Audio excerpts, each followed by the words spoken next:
예, 서울 성북갑 민주통합당 유승희입니다. 오전에는 주로 도덕성 관련한 검증 부분에 집중이 되었다면은 오후에는 정책 관련한 그 부분의 검증에 집중되는 것 같습니다. 우선 문광부 관료 출신으로서 첫 그 문광부 장관이 되셨는데 그동안 많은 장관을 모시면서 혹시 이분은 참 나의 기감이다, 기감이 될 만한 분이다, 롤 모델이다 이렇게 생각하신 분 혹시 계십니까? 굉장히 민감한 질문을 하셨습니다. 제가 이미 그 전에 어디 신문 인터뷰에서 말씀을 드린 적이 있었기 때문에 솔직히 말씀을 드리면은 저희 문화부 직원들이 오랫동안 기억하고 존경하는 분이 예전서부터 따지면은 가령 최병률 장관님, 그 다음에 김영수 장관님, 또 박지원 장관님, 정동채 장관님 이런 분들을 저희 문화부 직원들이 아직도 굉장히 좋아하고 그리워합니다. 근데 그 네 분의 공통점은 직원들이 소신껏 일할 수 있게 분위기를 만들어 주셨다는 공통점이 있습니다. 저도 좀 닮아야 된다고 생각을 하고요.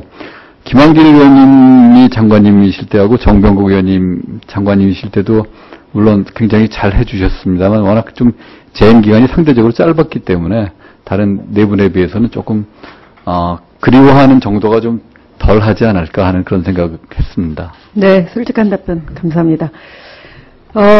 이명박 정부 동안 과연 문광부가 국정 홍보 총괄 기능을 제대로 했느냐, 이 부분에 대해서 좀 질의를 드리도록 하겠습니다. 우선 지금 아무래도 지난 5년간의 이명박 정부 하에서의 문화관광체육 정책에 대한 평가를 하고 또 그 토대 하에서 이제 치유 정책이 나오고 또 새로운 비전을 또 가지고 정책을 총괄하셔야 되기 때문에 질의를 드리는 것입니다. 지금 이제 이명박 정부 때 이제 관제 홍보 시대는 끝났다 이렇게 천명을 하고 했는데 외형적으로는 국정 홍보처를 폐지를 했죠. 네. 예. 그런데 사실은 5년 동안 어떻게 보면은 이제 정권 홍보에 치중을 했고 특히 4대강 사업이라든지 미디어법에 대한 홍보가 굉장히 과다하게 이루어졌습니다. 그래서 4대강 사업에는 거의 115억 원, 그리고 미디어법 관련해서는 12억 3천만 원, FTA 관련해서는 159억 원 8천만 원. 이렇게 아주 정부 사업에 대한 과다한 광고액이 측정이 되었는데, 이제 반면 성폭력 관련한 정부 광고는 한 7억 원 정도밖에 집행이 안 되었다고 합니다.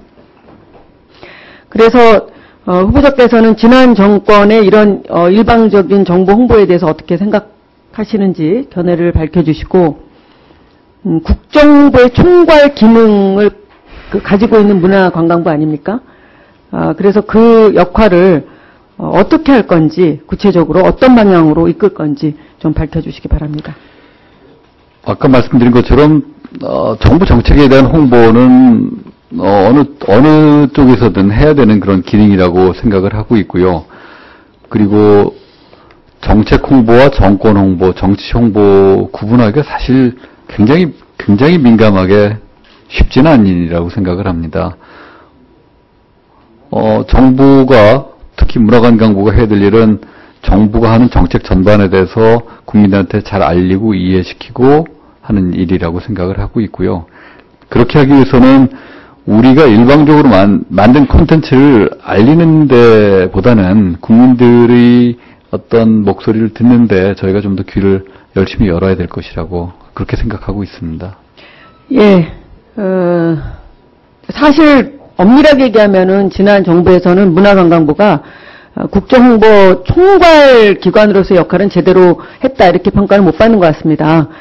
박근혜 대통령이 밝힌 국민홍복시대를 열어가기 위해서는 무엇보다도 국민들의 정부에 대한 신뢰가 굉장히 중요하고 또 그 신뢰를 얻기 위해서는 국민과의 소통이 굉장히 중요하다고 봅니다. 그래서 이런 부분을 명심하셔서 국정홍보 총괄 기관의 수장으로서의 그 역할을 다해 주시기 바랍니다. 네, 그렇게 하겠습니다. 그리고 지금 남북관계 문화 교류 관련해서 말씀을 드리겠는데요. 안타깝게도 이명박 정부 출범 이후에 남북 문화 교류가 상당히 그 중단 상태에 이르고 있지 않습니까? 남북 문화 교류가 사실 미래 통일 시대를 위해서도 이 남한과 북한의 그런 문화적 갈등과 차이를 해소해 나가는 굉장히 중요한 부분이라고 생각을 합니다.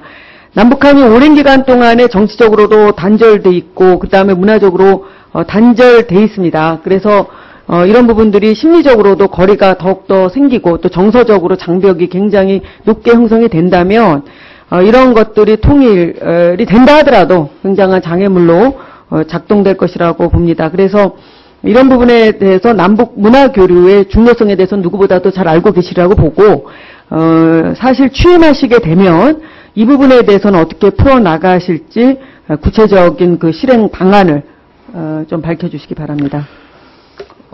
통일이 돼야 된다고 생각을 하고요. 그리고 통일을 위해서는 의원님 지금 지적하신 것처럼 갈등과 차이를 해소하고 동질성 회복하는 게 가장 시급한 일이라고 생각을 합니다. 그리고 그 일에서 저희 문화관광부가 담당하고 있는 문화관광, 예술, 체육, 이런 쪽이 가장 앞장설 수 있는 또 실제로 가장 효과적인 방법이라고 생각을 합니다. 지금은 남북관계가 이러한 어떤 문화, 체육, 이런 그 요소 외의 다른 그 여건 때문에 지금 제한이 되고 있지만 가급적 빨리 풀려야 된다고 생각을 하고요. 그렇게 되면은 과거 했던 사업들서부터 시작해갖고 다시 복원하고 확장하는 그런 방향으로 일을 해나가겠습니다. 예, 좀 관심을 갖고 좀 주력해 주십사는 부탁의 말씀을 드리고요. 지난 이 서면 답변에서 이명박 정부 5년간 문화 정책에 대한 총평에 대한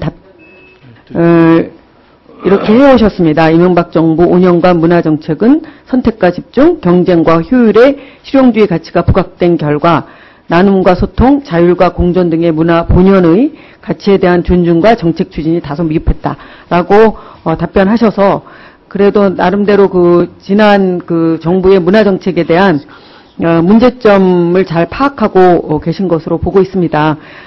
그런데 취임하실 경우에 그렇다고 한다면 그 부분들을 어떻게 치유해 가실 건지 문화정책 관련해서 특히 이 이데올로기적인 접근을 해서 굉장히 이 문화계가 좀 상처를 입은 부분들도 있고 또 과도한 아까 여러분이 지적하셨지만은 민영화를 통해서 이 문화정책을 효율적으로 오히려 수행할 수 있는 인프라가 오히려 많이 상처받은 점들 이런